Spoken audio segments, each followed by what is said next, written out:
ప్రభుత్వం ఉన్నతాధికారులు శ్రీ ఎంటి కృష్ణబాబు గారికి, శ్రీ మనీష్ కుమార్ సిన్హా గారికి, లక్ష్మీ షా గారికి, కలెక్టర్ వారందరికీ నా హృదయపూర్వక నమస్కారాలు. ఇతర ఉన్నతాధికారులకి అందరికీ కూడా హృదయపూర్వక నమస్కారాలు. ముఖ్యంగా ఇక్కడికి విచ్చేసిన మా ఆటో డ్రైవర్ సోదరులందరికీ, వారి కుటుంబాలకి, మీడియా మిత్రులకి పేరు పేరున హృదయపూర్వక నమస్కారం. 2000 గత ప్రభుత్వం ఉన్నప్పుడు చాలా సందర్భాల్లో గ్రీన్ ట్యాక్స్కి ఇబ్బంది పడుతున్న మా దగ్గర ప్రస్తావించారు. దానిని సంవత్సరంన్నర లోపే ఆ సమస్యను అడ్రస్ చేయడం జరిగింది.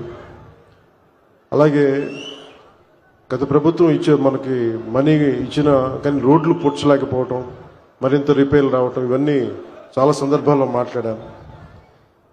ముఖ్యంగా స్త్రీ శక్తి ఈ ఉచిత బస్ ప్రయాణం ఈ పథకం కింద ఇది ఇచ్చినప్పుడు